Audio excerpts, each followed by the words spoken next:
Welcome back.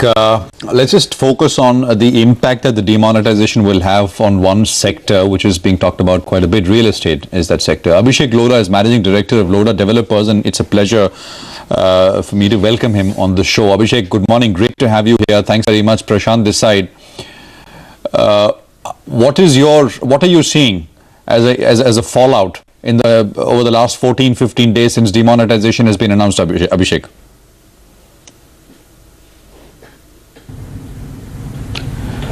Prashant, my own sense is that the first 4 or 5 days were one of confusion and lack of understanding of what this all means. I think over the last 4 or 5 days, things have settled down a lot more. People understand now what is going on. They recognize the fact that while this is called demonetization, it really is a scheme under which there is an exchange of notes, as was done at the time of the euro being introduced in 2000. And they recognize that this will in the medium term help the economy develop and grow. And therefore, while there are short-term pains, everybody seems to be of the view that it will help the economy in the medium term, and therefore is a good thing to do. Specifically in the real estate space, what are you seeing, Abhishek? What have you seen? I think we've seen that the level of interest continues to remain quite high. Just last week, for example, we had more than 1,000 families walk into our various developments in Mumbai, which is online with what were the numbers in the weeks before. We see that people want to have more sort of knowledge of what will happen with interest rates. As Prime Minister Modi yesterday mentioned, he expects interest rates to come down, and I think people are slowly starting to understand that over the next few months interest rates will come down in a meaningful manner, and as that happens, there will be a fall in EMIs, and consequently there will be an increase in appetite or demand for real estate. So there is a section of people who want to wait and watch and see what will happen with interest rates, and there is a section of people who understand that this is a good time to buy while interest rates are about to come down but have not yet come down. So Abhishek, in your opinion, there shouldn't be any correction in real estate prices at all, considering that demand is still there and inquiries are still happening? Or do you expect at least selective real estate to correct, probably based on distressed sales?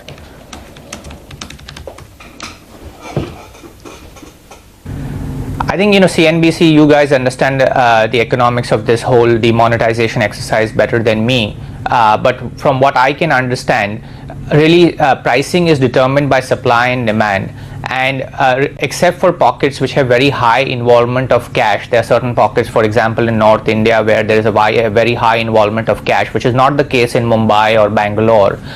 So where there's a very large component of cash, there may be an impact. But other than that, I think overall, if you see the fact that most people now expect interest rates to be down by about 150 basis points over the next 12 to 18 months, if you would have that kind of stimulus, you expect demand to remain fairly good or even strengthen. Are consumers holding off on the expectation that there could be a correction in real estate prices? Is there some anticipation of that happening from the consumer point of view, and hence there's a higher negotiation which is taking place as well?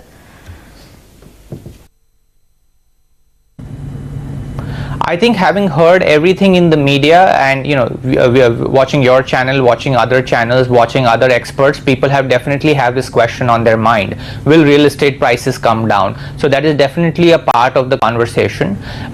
Over the last 10 days, we've sold about 160 crores of new real estate, which is for a 10-day period fairly good. So what we see is that people come in with this question. They equally are now starting to hear over the last 5-6 days about the fall in interest rates, and both these questions are in their mind, and they will discuss this. So this is more of a discussion point than it was before 8th of November. But as they think through the discussion, I think the decision making, while it takes a little bit longer as they analyze this, I think the outcomes ultimately are seeming to head it in the right direction. Right. Abhishek, so you said certain pockets of high percentage of cash, North India, for example, Mumbai, not so much, and I agree with that. But when we analyze this thing, it's such a big spread out sector that what you can say, what holds true for one part of the country is not true for another part of the country. Situation could be completely different. Should we look at geographical sort of distribution when we analyze this thing, the impact it will have on prices, or should one look at whether go by builders, tier 1 builders like you, or tier 2 mid-level, where cash incidence might be a little high? What's your sense? I think it will be both geographic and driven by the reputation or the background of the developer. But in both those cases, the question is the same: is there a high prevalence of cash in the transaction? If the answer is no, then nothing really changes. On the contrary, interest rate reduction helps demand. If the answer is yes, there is a high prevalence, whether because of the geography or because of the developer, and yes, there can be a developer in Mumbai who may want, or who used to want, a large amount of cash, those transactions will get affected and prices may get impacted for those pockets. Just to play the devil's advocate for a bit, as we've been discussing, the common argument is that prices are headed lower. One of the arguments given is that because there is no cash, approvals, builders will not be able to get approvals, and that will pressure prices lower. Builders will be forced to lower prices. But it could work. And you started by saying it's a function of demand and supply, right? I mean, if there are no approvals, supply is constrained. If rates come down, demand increases. I'm just saying that could it go the other way? Instead of prices dropping, yeah, go on. I know you're smiling, but this is an industry question, not pointed towards. Yes, go on. You've analyzed the. No. So you've analyzed the problem analyzed the situation quite correctly. You have a situation where you have, at least in a meaningful percentage of consumers' demand, likely to go up because of the fall in interest rates. People are speculating that supply will reduce because, for example, approvals will not come through, or there will be developers who will not be able to complete their projects because their business model was based on cash. Now, in this situation, to say that prices will fall can only be one outlier scenario. The likely scenario with demand up and supply falling is, on the contrary, either prices go up, or at the worst case they don't go up, they remain stable because developers want to sell a larger part of their inventory. So really, this whole hypothesis which has been created that across the country there will be a fall in real estate prices, I think really consumers need to get better information from well researched analysts and channels like yours, because I think they are currently being misled. I heard of an e-commerce player saying that we have 70% cash on delivery, but our prices will not fall, real estate prices will fall. It seems to be the flavor of the season rather than any sensible analysis to support this kind of view. Okay, Abhishek, you know what? We have a couple of more questions for you. So we're going to take a mandatory break that we need to do, but we'll be back with you in just a couple of minutes. Stay tuned.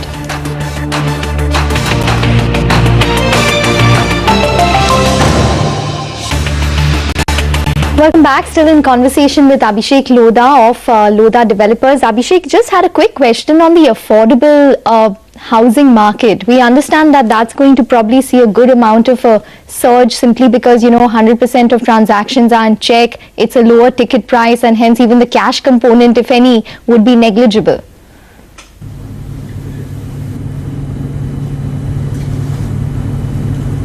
I think, Ekta, you're absolutely right. I think, affordable housing, mid-income housing, housing below, in a city like Mumbai, below crore and a half, I think it'll get a tremendous boost. These are salaried people. They are going to enjoy the lowest ever EMIs India has ever seen. Our Honorable Prime Minister has done this with a fair amount of thinking. He wants to make sure that there is more purchasing power with the middle class, with the lower class. And, when that purchasing power comes, all demand for all kinds of consumer goods, including, good quality real estate at good locations at the right price, will benefit from it.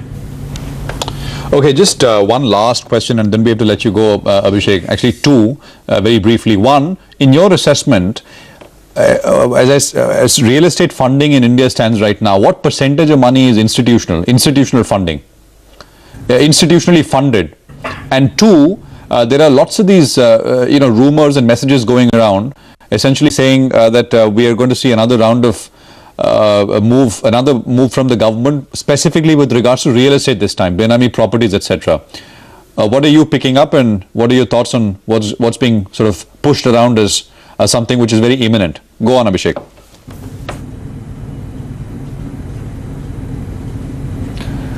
In terms of the volume of the quantum of funding, I would say at least 90%, maybe even higher than that, is institutional. Institution means banks, NBFCs, foreign investors, whatever. More than 95% of the funding in real estate is institutional, and all large developers are having institutional partners for their financing. In terms of the Benami Properties Act, I think it's again a very, very welcome move. As India becomes more transparent, you will have more people being able to participate in the market, and ultimately that is healthy for the economy, and real estate is a sector which always does well when the economy does well.